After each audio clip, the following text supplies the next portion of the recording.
আবার কিরকম খাওয়া? এইরকম করে ভেরি কটা ভাতই বা খাবে? আর তরকারি তো খাচ্ছেই না। এইভাবে কাঁটা দিয়ে কয়েকটা ভাতের দানা খেয়ে আরঙের সঙ্গে উঠে পড়লো ভেরি। প্রথম দিন, তাই আরঙও আর কিছু বলল না। কিন্তু পরপর দুদিন একই কাণ্ড দেখে আরং বলল, কি ব্যাপার বলো তো, তুমি এভাবে খাচ্ছ কেন? তুমি কি লজ্জা পাচ্ছ? না না, লজ্জা কিসের? তাই তো, মাত্র কয়েকটা ভাতের দানা ছাড়া কিছুই তো খেলে না। আমি বরাবর এরকমই খেয়ে থাকি। এইভাবে খেলে তো তুমি অসুস্থ হয়ে পড়বে। চিন্তা করো না তুমি, আমার পক্ষে এর চেয়ে বেশি খাওয়া সম্ভব নয়। শুনে বেশ অবাক হলো আরং। ও মনে মনে ভাবলো, ভেরি নিশ্চয়ই লুকিয়ে লুকিয়ে কিছু খায়, কিন্তু কি খায়, কখন খায়, সেটা তাকে দেখতেই হবে। এই চিন্তায় সেদিন ঘুম আসছিল না আরঙের। পাশে শুয়েছিল ভেরি। হঠাৎ সে বুঝতে পারলো ভেরি বিছানা ছেড়ে উঠছে। আরে এই এত রাতে কোথায় যাচ্ছে? না, দেখতেই হচ্ছে। আরং দেখলো খুব সন্তর্পণে ভেরি দরজা খুলে বেরিয়ে গেল। আরং উঠে বেশ খানিকটা দূর থেকে ভেরিকে অনুসরণ করলো। ভেরি সদর দরজা খুলে রাস্তায় নেমে দ্রুত পদে এগিয়ে চলল।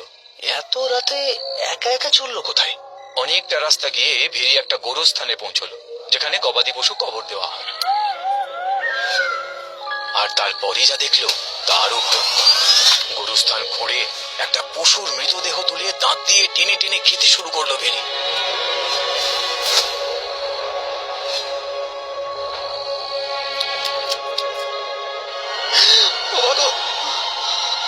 এ তো মানুষ নয়, পিশাচ! কি সর্বনাশ! আমি একটা পিশাচকে বিয়ে করেছি। ও যদি আমাকে দেখে ফেলে তাহলে আমাকেও... না না, আমাকে পালাতে হবে, পালাতে হবে, পালাতেই হবে। কোনো কিছু না বলে দৌড় দেয় আরং। ঘরে ফিরে অপেক্ষা করে বউয়ের জন্য। ভেরি বাড়ি ফিরতেই জানতে চায়, তুমি এত রাতে কোথায় গিয়েছিলে? বাইরে হাওয়া খেতে। মিথ্যে কথা! এত রকম খাবার ফেলে তুমি রাত্রেবেলা পচা গলা মাংসের জন্য ছুটে গেছিলে গোরস্থানে। কথাটা শুনেই ভেরির চোখে আগুন জ্বলে উঠল। সে চিৎকার করে বলে উঠল, আমার পিছু নিয়ে তুই সব দেখেছিস, বুঝতে পারছি। খুব কৌতূহল না?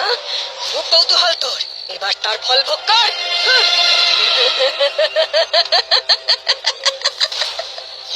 এই বলে হাতে একটু জল নিয়ে বিড়বিড় করে মন্ত্র পড়ছে দেখে আরং দরজা খুলে পালাতে যাবে, অমনি সেই মন্ত্রপুত জল এসে পড়লো আরঙের গায়ে। আর আরং কুকুর হয়ে ঊর্ধ্বশ্বাসে ছুটে বেরিয়ে গেল ঘর থেকে।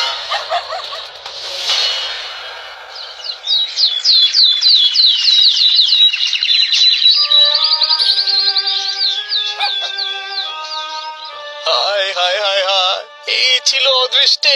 কি করবো এখন? কোথায় যাব? আর আর এই কুকুর হয়ে কি আমাকে সারাটা জীবন কাটাতে হবে? হায় মানব জীবন! কিন্তু কিন্তু আমি এখন খাবো কি? এইরকম ভাবতে ভাবতে সে পথে পথে ঘুরছে। হঠাৎ দেখে একজন লোক বেশ কিছু কুকুরকে খেতে দিচ্ছে, আর পথের ধুলো থেকে কুকুরেরা মহানন্দে সেই খাবার চিটে খাচ্ছে। না না না না, আমি এভাবে কিছুতেই খেতে পারবো না। তাহলে তাহলে কি আর আমার খাবার জুটবে না? হঠাৎ কোথা থেকে একদল কুকুর এসে আরংকে তাড়া করলো। ভয়ে লেজ গুটিয়ে প্রাণপণে দৌড় মারলো আরং, আর দৌড়ে ঢুকে গেল একটা রুটির দোকানে। মালিক কি বুঝলো কে জানে, অন্য কুকুরদের তাড়িয়ে দিল। দোকানদার হয়তো ভাবলো কুকুরটি আশ্রয় প্রার্থনা করছে, তাই মায়াবশত তাকে তাড়িয়ে দিল না, বরং দোকানে রুটি খেতে দিল। আর মনে মনে ভাবলো, দেখে মনে হচ্ছে কুকুরটা খুবই ভদ্র, কোনো খাবারেই তো মুখ দিল না। থাক এখানেই, দোকানটা পাহারাও দিতে পারবে। সেদিন রাতে দোকানে রুটি কিনতে এলো বছর 25 সুন্দরী তুরি। তার চোখ পড়লো আরঙের দিকে। আরঙও তাকিয়ে আছে তুরির দিকে। তুরি মিটি মিটি হাসছে। ও হাসছে কেন? আচ্ছা, ও কি বুঝতে পারলো যে আমি মানুষ? সেটা কি করে সম্ভব? উফ, এই পৃথিবীর সব সম্ভব অসম্ভব আমার গুলিয়ে যাচ্ছে। রুটি নিয়ে দাম মিটিয়ে ইশারায় তুরি ডাক দিল আরংকে। আরংও দোকানিকে লুকিয়ে চুপি চুপি তুরিকে অনুসরণ করলো। একটা বিশাল বাড়ির কাছে এসে চুপ করে দাঁড়িয়ে গেল আরং। কি হলো, দাঁড়িয়ে গেলে কেন? এসো, বাড়ির ভেতরে এসো। হ্যাঁ হ্যাঁ, আমি বুঝতে পেরেছি তুমি কুকুর নও, কুকুর বেশি মানুষ। তোমাকে এখানে নিয়ে এলাম তোমাকে মানুষ করে দেবো বলে। এসো এসো এসো। আরং তখন তুরির পিছনে পিছনে লেজ নাড়াতে নাড়াতে ঘরে ঢুকে গেল। এবারে তুরি একটা মন্ত্র পড়ে আরঙের গায়ে সেই মন্ত্রপুত জল ছিটিয়ে দিতেই আরং কুকুর থেকে আবার মানুষের রূপে ফিরে এলো। তুমি যেই হও, তুমি আমাকে নতুন জন্ম দিলে, আমি আজীবন তোমার কাছে কৃতজ্ঞ থাকবো। এবার তোমার ঘটনা বলো, কিভাবে তুমি কুকুর হয়েছিলে?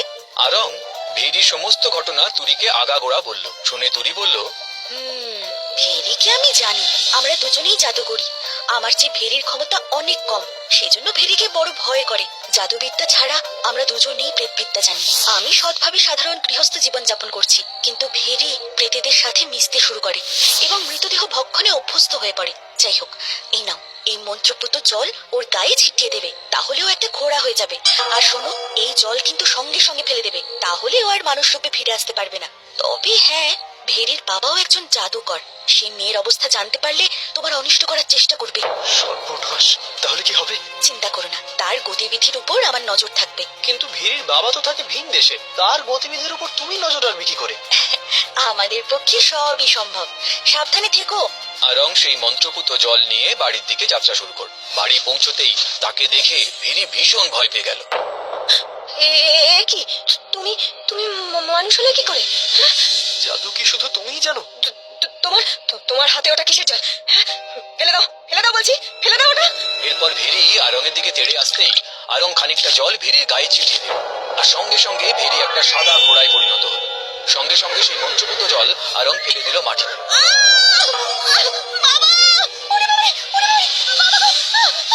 এরপর একটা দড়ি দিয়ে ঘোড়াটাকে বেঁধে ফেললো আরং, আর তাকে বেঁধে রাখলো ঘরের বাইরে।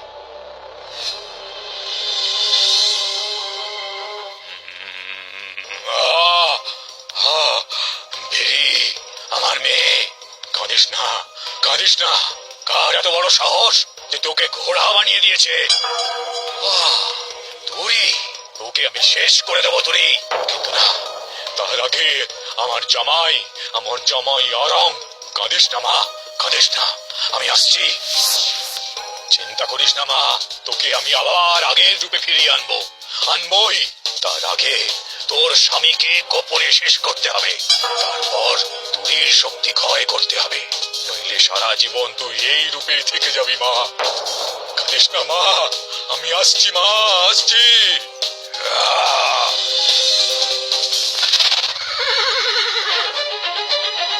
ভেরির বাবা বিষধর সাপ হয়ে সন্তর্পণে ঢুকে পড়লো আরঙের ঘরে। ওদিকে তুরিও নিজের জাদু মাদুরে সবটাই দেখলো, আর সব দেখে সে উড়ে গেল আরঙের বাড়ির দিকে।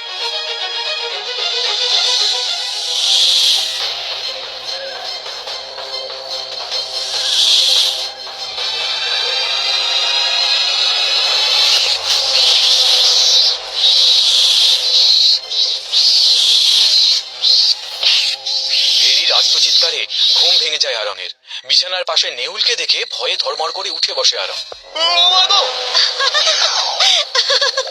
ভয় পেও না, আমি তুরি। তুমি এই রূপে এত রাতে? না হলে যে ভেরির বাবা তোমায় শেষ করে দিত। মানে? ওই দেখো। সাপ? না। এ তো ভেরির বাবা। হ্যাঁ, বিষধর সাপ হয়ে তোমাকে ছোবল মারতে এসেছিল, তাই তো আমাকে নেউলের রূপ ধারণ করতে হয়েছিল ওনাকে হত্যা করার জন্য। তোমার এই উপকার আমি আজীবন মনে রাখবো। কেমন করে শোধ দেবো ইরিন? সে তো তুমি জানো। দেখো, আমি চাষি, সাধারণ গৃহস্থ, কি দেব তোমায়? আচ্ছা, সব ভুলে তুমি আমার সঙ্গে থাকবে? তুমি আমাকে বিয়ে করবে? এমন একটা সুন্দর স্বাভাবিক জীবনই তো আমি চেয়েছিলাম, তুমি আমার মনের কথাটাই বললে আরং। এরপর আরং আর তুরি মিলে কাটাতে থাকে এক সুন্দর সুস্থ জীবন। একটি ফুটফুটে সন্তানও হয় তাদের, তার নাম রাখে আরি।